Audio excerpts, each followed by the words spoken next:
بسم اللہ الرحمن الرحیم۔ السلام علیکم ورحمۃ اللہ وبرکاتہ۔ ہم بستری 3 دن بعد نہ کرنے کا نقصان۔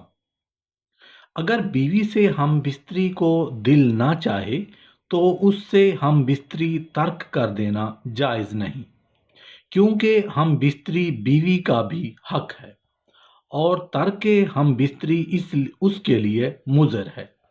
جس طرح عورتوں کو مردوں کے جذبات کا لحاظ رکھنا ضروری ہے، اسی طرح مردوں کو بھی لازم ہے کہ عورتوں کے جذبات کا خیال رکھیں، ورنہ جس طرح مرد کی ناراضگی سے عورت کی زندگی جہنم بن جاتی ہے، اسی طرح عورت کی ناراضگی بھی مردوں کے لیے وبال جن بن جاتی ہے۔ سیدنا حضرت عمر رضی اللہ عنہ کے پاس حضرت کعب رضی اللہ عنہ تشریف فرماتے کہ ایک خاتون آئی اور آ کر کہنے لگی، اے امیر المومنین، میرا خاوند بہت نیک ہے، ساری رات تہجد پڑھتا ہے اور سارا دن روزہ رکھتا ہے۔ یہ کہہ کر خاموش ہو گئی۔ حضرت عمر رضی اللہ عنہ بڑے حیران ہوئے کہ خاتون کیا کہنے آئی ہے۔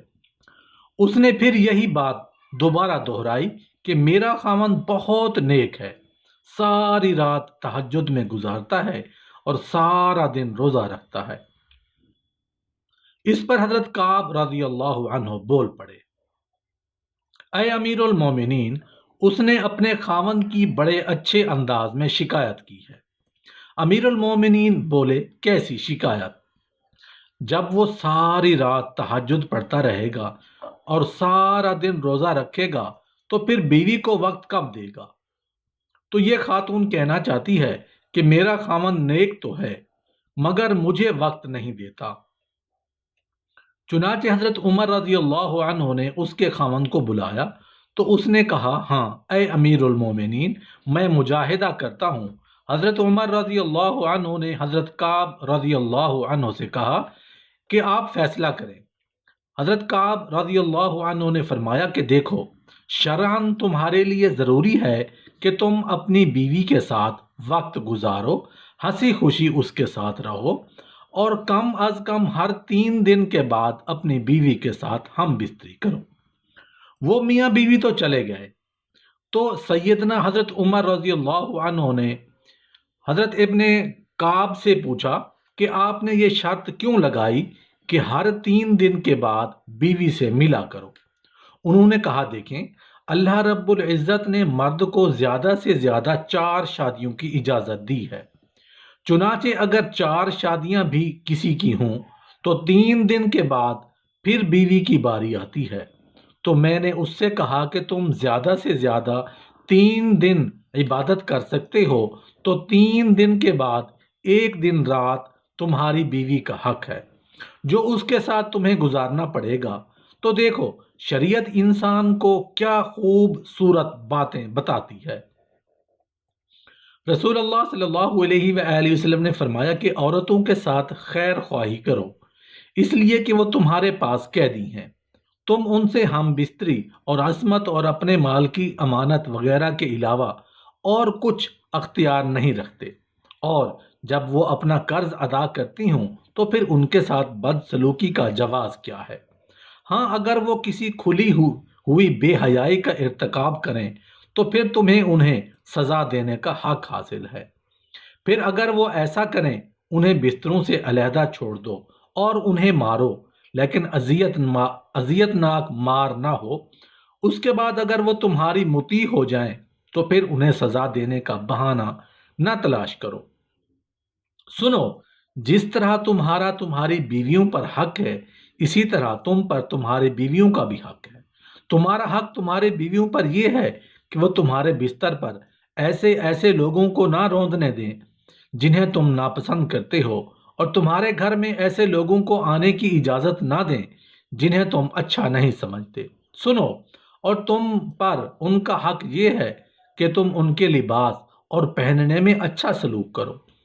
جس طرح عورتوں کو مردوں کے جذبات کا لحاظ رکھنا ضروری ہے، اسی طرح مردوں کو بھی لازم ہے کہ عورتوں کے جذبات کا خیال رکھیں، ورنہ جس طرح مرد کی ناراضگی سے عورت کی زندگی جہنم بن جاتی ہے، اسی طرح عورت کی ناراضگی بھی مردوں کے لیے وبال جان بن جاتی ہے۔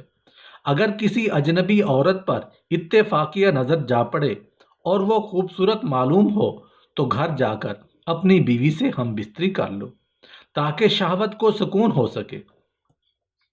ارشاد نبوی صلی اللہ علیہ وآلہ وسلم ہے کہ جب تم میں سے کسی عورت کو دیکھو اور وہ اسے خوبصورت دکھائی دے تو اسے اپنی بیوی کے پاس چلا جانا چاہیے، کیونکہ عورت کی شکل میں شیطان آتا ہے اور عورت کی شکل میں واپس جاتا ہے۔ اگر کسی کی بیوی نہ ہو تو وہ اللہ تعالیٰ سے پناہ طلب کرے، گناہوں سے سلامتی کی توفیق مانگے اور اس کی شیطان مردود سے پناہ مانگے۔ شوہر اور بیوی کسی کے لیے جائز نہیں کہ وہ اپنی خلوت کی باتیں کسی غیر پر ظاہر کریں، کیونکہ یہ بے وقوفی اور کمینگی ہے۔ عقل و شعور نے اس سے منع کیا ہے۔ حضرت ابو ہریرہ رضی اللہ عنہ بیان کرتے ہیں کہ نبی کریم صلی اللہ علیہ وآلہ وسلم نے مردوں کو مخاطب کرتے ہوئے پوچھا، کیا تم میں سے کوئی ایسا آدمی ہے کہ جب وہ اپنی بیوی سے جمع یعنی ہم بستری کرتا ہو تو دروازہ بند کر کے پردہ کر لیتا ہو اور اللہ کے پردے سے اس فعل کو چھپاتا ہو؟ لوگوں نے جواب دیا، ہاں ایسے لوگ موجود ہیں۔ آپ صلی اللہ علیہ وآلہ وسلم پھر یہ پوچھا کہ ایسا آدمی بھی ہے جو اسے دوسروں کے پاس جا کر بیان کرتا ہو؟ یہ سن کر صحابہ کرام رضوان اللہ تعالی علیہم اجمعین خاموش ہو گئے۔ اس کے بعد آپ صلی اللہ علیہ وآلہ وسلم عورتوں کی طرف مخاطب ہوئے اور ان سے پوچھا، کیا تم میں کوئی ایسی عورت ہے جو اپنے خاوند کی خلوت کی باتیں دوسری عورتوں کو بیان کرتی ہو؟ عورتیں خاموش رہیں، لیکن ایک نوجوان عورت اپنے ایک گھٹنے پر کھڑی ہو کر رسول کریم صلی اللہ علیہ وآلہ وسلم کی طرف جھانکتی ہے اور آپ کی باتیں سن کر کہتی ہے، یا رسول اللہ صلی اللہ علیہ وآلہ وسلم، خلوت کا ذکر مرد بھی کرتے ہیں اور عورتیں بھی کرتی ہیں۔ فرمایا، جانتے ہو اس کی مثال کیا ہے؟ اس کی مثال ایسے ہے جیسے کوئی شیطان عورت کسی شیطان مرد کو سرے راہ مل گئی اور اپنی حاجت پوری کی ہو، دریں اثنا لوگ ان کی طرف دیکھتے رہے ہوں۔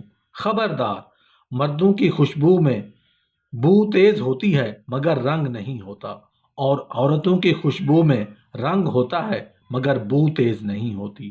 اللہ پاک عمل کرنے کی توفیق عطا فرمائے، آمین یا رب العالمین۔